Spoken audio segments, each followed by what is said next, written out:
जबलपुर में किशोर अपनी पत्नी माधवी के साथ रहता था। किशोर बहुत ही गरीब था।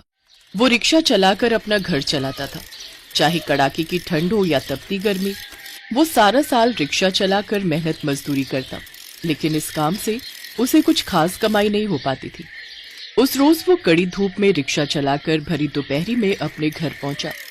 वो गर्मी में बैठकर अपनी पत्नी माधवी से बोला, माधवी, मैं तुम्हें एक घर तक नहीं दे पाया। मेरी वजह से सारा दिन तुम्हें इस किराए के घर में तपना पड़ता है। ये आप कैसी बातें कर रहे हैं जी? मैं आपके साथ बहुत खुश हूँ। वैसे मुझे अच्छा लगा ये देखकर कि आपको मेरी कितनी परवाह है। मैं तो तब भी सारा दिन अंदर ही रहती हूँ, लेकिन आप तो बाहर तेज धूप में रिक्शा चलाकर मेहनत करते हैं, और वो भी सिर्फ हमारे लिए। तो इस हिसाब से मुझसे ज्यादा गर्मी तो आप झेलते हो। ऐसे ही कुछ दिन बीतते हैं, लेकिन दिन पर दिन गर्मी की तपन बढ़ती जा रही थी, जो कि अब बर्दाश्त कर पाना दोनों के लिए मुश्किल हो जाता था। उसके घर के लिए भी उन्हें हर महीने 1000 रुपए किराया देना पड़ता था, लेकिन पिछले 2 महीने से किराया न भर पाने के कारण एक रोज मालिक ने उन्हें वहां से निकाल दिया। अपने पास एक छत थी इस गर्मी से बचने के लिए, लेकिन वो भी हमसे छिन गई। अब हम इस भीषण गर्मी में कहाँ जाएंगे? मेरे पास एक जुगाड़ है।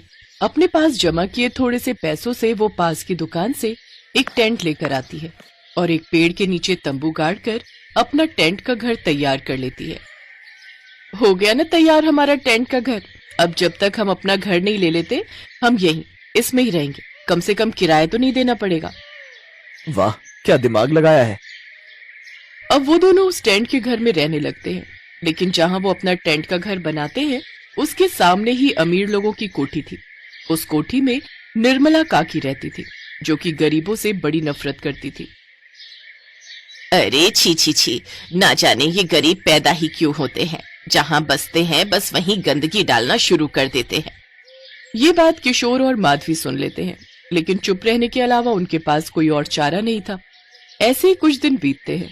फिर एक रोज आधी रात को जब वो दोनों अपने टेंट वाले घर में सो रहे होते हैं, तभी माधवी को किसी के रोने की आवाज आती है। मुझे ऐसा क्यों लग रहा है जैसे किसी के रोने की आवाज आ रही है? ये आवाज तो सामने वाले घर से आ रही है। मुझे इन्हें उठाना चाहिए, शायद उन्हें हमारी मदद की जरूरत है। सुनिए, उठिए ना, उठिए। क्या बात है माधवी, वैसे ही कितनी मुश्किलों से तो इस तपती गर्मी में नींद आती है। सुनिए, वो सामने वाली निर्मला काकी के घर से किसी के रोने की आवाज आ रही है, और उनके घर पर उनका बेटा और पति भी नहीं है। मैंने उन्हें कहीं बाहर जाते देखा था। घर पर अकेली सास बहू ही है। कहीं उन्हें हमारी मदद की जरूरत तो नहीं है? चलिए ना, चलकर देखते हैं आखिर क्या बात है। क्या कहीं कोई अनहोनी तो नहीं हो गई? लेकिन क्या उनके घर जाना ठीक रहेगा? अब मेरा मतलब है, वो इतनी अमीर हैं और हम गरीबों की तरफ तो वो देखती भी नहीं। ये आप कैसी बातें कर रहे हैं जी? इस समय आपको अमीरी गरीबी की पड़ी है। इंसानियत के नाते ही सही, हमें एक बार उनके यहाँ चलना चाहिए और देखना चाहिए आखिर माजरा क्या है। शायद तुम ठीक कहती हो, हमें जाकर देखना चाहिए। चलो माधवी, चलते हैं। वो दोनों निर्मला के घर पहुंच जाते हैं, जहां पहुंचकर वो देखते हैं कि निर्मला अपनी बहू रश्मि का सर अपनी गोद में रख कर रो रही है। क्या हुआ निर्मला काकी, आप रो क्यों रही हैं? मेरी बहू रश्मि पेट से है। अचानक से इसके पेट में बहुत तेज दर्द उठा, जिसके बाद ये बेहोश हो गई। मेरे तो कुछ समझ नहीं आ रहा मैं क्या करूं। आप घबराइए मत काकी, आपकी बहू को कुछ नहीं होगा। हम अभी इन्हें अस्पताल लेकर चलते हैं। लेकिन हम अस्पताल कैसे जाएंगे? हमारे दोनों ड्राइवर तो मेरे दोनों बेटों के साथ शहर से बाहर गए हैं। अब घर में सिर्फ एक ही गाड़ी है और मुझे तो वो चलानी भी नहीं आती। एक काम करिए, हम इन्हें मेरे रिक्शे में बैठा कर ले चलते हैं। नहीं नहीं, ऐसी हालत में रिक्शे में ले जाना ठीक नहीं रहेगा। किशोर, क्या तुम गाड़ी चलाना जानते हो? अगर जानते हो तो हम इसे हमारी गाड़ी में ही ले चलते हैं।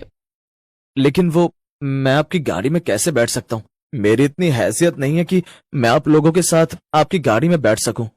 ये कैसी बातें कर रहे हैं जी आप? इस समय ये सब सोचने का वक्त नहीं है। आप जल्दी से गाड़ी निकालिए। हाँ बेटा, चाबी सामने दीवार पर टंगी है। किशोर जल्दी से गाड़ी निकालता है और उन्हें अस्पताल ले जाता है। सही समय पर इलाज मिलने पर रश्मि की जान बच जाती है, साथ ही उसके बच्चे की भी। वो एक बहुत ही प्यारे बेटे को जन्म देती है। ये देख निर्मला बहुत खुश होती है। अगर आज तुम दोनों नहीं होते तो ना जाने क्या अनहोनी हो जाती। आज तुम दोनों की वजह से ही मेरे पोते और बहू की जान बच पाई है। ये आप कैसी बातें कर रही हैं काकी? इंसानियत के नाते ये तो हमारा फर्ज था। आज तुम दोनों ने मुझे ये सिखा दिया कि अमीर लोगों के पास सिवाय पैसे के कुछ नहीं होता, लेकिन गरीबों के पास मान सम्मान, दूसरों के लिए इज्जत और अपनापन होता है। ऐसा नहीं था कि मेरे आस पड़ोस में और घर नहीं है जिन्हें मेरे रोने की आवाज न सुनाई दी गई हो, लेकिन वो अमीर मेरी मदद के लिए आगे नहीं आए। और एक मैं हूँ जिसने कभी भी तुम्हें गरीब समझकर तुम लोगों से सीधे मुंह बात तक नहीं की।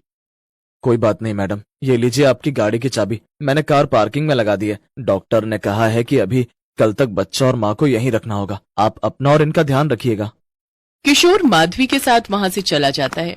अगले दिन जब निर्मला अपनी कार में अपने बेटे, बहू, पोते के साथ अस्पताल से वापस लौटती है तो उसकी नजर धूप में रिक्शे पर सवारी लेकर जा रहे किशोर पर पड़ती है। उसका सारा बदन धूप में पसीने से तरबतर होता है। ये देख निर्मला को उस पर बड़ी दया आती है। फिर 2 दिन बाद वो माधवी के टेंट वाले घर में मिठाई का डिब्बा लेकर जाती है, लेकिन उस टेंट वाले घर में घुसते ही उसके होश उड़ जाते हैं। उफ, यहाँ तो कितनी तपन है। तुम लोग कैसे इतनी गर्मी में टेंट वाले घर में रह पाते हो? हमें तो इस टेंट वाले घर में गर्मी में रहने की आदत हो गई है। आप तो हमेशा एसी में रहते हो ना, इसलिए आपको यहाँ गर्मी लग रही है। खैर बताइए काकी, आज हमारे इस गरीब खाने में कैसे आना हुआ? मैं अपने पोते के होने की खुशी में ये मिठाई तुम्हें देने आई थी, लेकिन सच कहूँ माधवी, तुम्हारा ये टेंट का घर देख मुझे तुम दोनों के लिए बहुत बुरा लग रहा है। मैं अपने इस टेंट वाले घर में भी बहुत खुश हूँ काकी, और अगर मैं खुश नहीं रहूंगी तो मेरे पति को बहुत दुख होगा, जो कि मैं नहीं चाहती। ये लोग सचमुच में दिल के कितने अच्छे हैं। इन्होंने मेरी भी कितनी मदद की है। अब मुझे भी इनकी कुछ मदद करनी चाहिए। अगर मेरी मदद से इनका थोड़ा भी भला होगा तो मुझे बहुत खुशी होगी। निर्मला मिठाई का डिब्बा देकर वहां से चली जाती है और इस बारे में घर आकर अपने पति और बेटे से बात करती है। फिर वो लोग किशोर को अपने यहाँ ड्राइवर की नौकरी पर रख लेते हैं। उनके यहाँ ड्राइवर की नौकरी पाकर किशोर बहुत खुश होता है और बोलता है, मैडम आपका ये एहसान मैं कभी नहीं भूलूंगा, आपने मुझे ये नौकरी देकर बहुत एहसान किया है। नहीं किशोर, तुमने जो मेरे परिवार के लिए किया है उसके सामने तो ये कुछ भी नहीं है। निर्मला के घर ड्राइवर की नौकरी करने पर किशोर बहुत खुश था। अब वो धूप में रिक्शा न चलाकर बल्कि एसी वाली गाड़ी में बैठकर आराम की नौकरी करता है। साथ ही निर्मला उन्हें अपनी कोठी के पीछे बने स्टाफ क्वार्टर में एक कमरा रहने के लिए भी देती है और उसमें पंखा और कूलर भी लगवा देती है। कुछ समय बाद वो माधवी को भी अपने यहाँ खाना बनाने की नौकरी दे देती है, जिससे अब दोनों पति पत्नी खूब मेहनत करके अपना काम करते हैं और पैसे जोड़कर 2 साल बाद खुद का पक्का घर बना लेते हैं। साथ ही किशोर एक छोटा सा एसी भी उसमें लगवा लेता है, जिससे अब उन्हें गर्मी से राहत मिलती है। अब वो दोनों अपनी गर्मियां भी खुशी खुशी काटते हैं।